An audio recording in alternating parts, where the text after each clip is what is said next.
What's up, everybody? Second Lieutenant King recently commissioned through OCS early this year.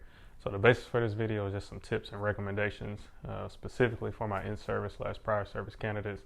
I know when I was doing some research, I didn't really find anything. Most of it was like a day in the life type of thing, or it was geared towards the 09 Sierra. So this video is strictly for my prior service / in-service candidates. So here we go.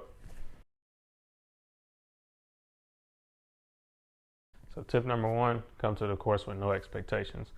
I definitely don't mean that in a negative way. I mean it more so come with an open mind. When I was getting ready to attend the course, I was expecting to get a lot from the course. I was expecting to learn a lot of different things that would teach me how to be an officer. And the course isn't really designed to do that. It gives you some skills, some foundations, and it's kind of on you going forward to build on that. You know, no matter how much time you've been in the Army, majority of your time will be, personal development. So if you come to the course and, you feel like you didn't get much from the course or anything like that, just continue to keep that in mind. You can reach out to your peers, your mentors, do your own research, to kind of help build that knowledge towards the type of officer, that you want to be. It is a TRADOC school, so just remember to play the game while you're there. You went there to get that gold bar, so everything in between reporting and graduate is just part of the process. You may think it can be done better or you're doing a lot of unnecessary things, but it's part of the process. Even though you're there, to become an officer, keep that NCO mentality if you are an NCO. You can always learn or enhance your skills, but this is a baseline course because majority of your classmates are new to the Army, just like those soldiers in AIT, for example. The hardest part for the course will probably be just coexisting with your classmates. Majority of them will be 09 Sierras with little to no military experience, but you're going to run into a lot of different personalities as well. The best way I can describe it is just imagine yourself being an NCO and going back to basic training or going back to AIT again. It's going to be frustrating at times, but use these experiences to find ways to lead laterally. You will all be peers regardless of your personal experience or your military experience prior to this. So just remember that you will all be peers. So just utilize that to try and lead laterally once you graduate.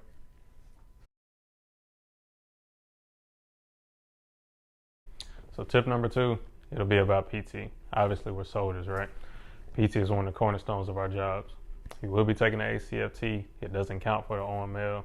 That can be a good thing or a bad thing depending on your perspective, but it does count for the Iron Soldier Award. So if you're looking to shoot for that, definitely prepare yourself for the ACFT. You do want to be in the best shape as possible, especially your 4-mile run. They've been having a huge influx of 09 Sierras coming in because COVID backed everything up. Usually in-service candidates would think they are guaranteed to slot in that specific class because of your ATARS reservation. That was the case for our class, but it wasn't for the class following ours. They actually made the in-service candidates do a class up run. They typically do this to cut numbers down to meet class requirements. If you fail, you don't class up. If you have one of the higher times, you risk not classing up as well either. So there are about 12 in-service candidates, but they're only taking 8 in that specific course. If you're one of the bottom 4, you'll be pushed to the next class. So if you're looking to graduate on time, don't risk it. Just come there as best prepared as possible. And last recommendation as far as PT, I would say is ruck marches. The ruck marches aren't difficult by any means, but if you're used to doing, the run walk method, these will feel a little different on your body. Their company foot marches is a slower pace than what you may be used to. Strictly walking, to keep everybody together. If you want to, you can practice beforehand, but if you don't, it's not a big deal. You'll have some different aches and pains, but you'll be able to push through it. Tip number 3, I would say recommend for student council, class president, treasurer, event coordinator, things like that. Just volunteer for something. Our class did a pretty good job, especially with COVID restrictions. There were some things throughout the course that we probably felt like, could have been done a little different. I think it would be beneficial having some in-service candidates on the student council, to kind of balance everything out and be a voice of reason. Also, I recommend volunteer for student leadership as early as possible, specifically the top 3, being CO, XO, and the first sergeant. The classes will kind of go as the students go. So if you have some people in front who have years of leading soldiers under their belt, it sets a good standard, going forward in the class. Our class had no discipline at all, and it was not enforced in the beginning of the course, so we had a really hard time, as we got closer to graduation. The ones who had experience weren't utilized in the beginning stages, and if discipline is not established early, there will be more pushback going forward whenever you do try to attempt to make corrections. Even though you're not an NCO in this course, you're still expecting to be an extension of the cadre. So this is a good way to help lead your peers. Tip number 4, get some practice with op boards. That is the biggest portion of your grade as far as the OML is concerned. So if you haven't had much experience with it, definitely reach out to your XO, company commander, or anybody that's familiar with op boards so you can get as many reps as possible prior to arriving.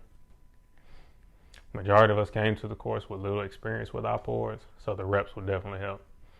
We were also on an accelerated schedule, so we didn't feel like we got the instruction we would have liked, but by the time we gave a brief, we were all fine. But leading up to it, we were definitely worried a little bit. To supplement that, we had study groups to attempt to teach ourselves. We also utilize YouTube. If you want to YouTube, you can search Army Op Boards or Captain De Leon. He has a lot of really good videos that we felt helped us have a better understanding breaking everything down. Tip number 5, utilize spot reports. Whenever you get there, you'll have an OCS SOP. Make sure you read that in its entirety. That'll explain everything. But I was under the impression that a spot report just gave you 5 points added to your overall grade, but the spot report actually allows you to leapfrog somebody 5 places on the OML. That's pretty significant, especially with everyone competing for branches, so that may be the difference. Put in spot reports. I saw some get approved for some things that I didn't think that was that big of a deal, but the worst they can do is say no. So utilize the spot reports, especially if you see somebody doing something well.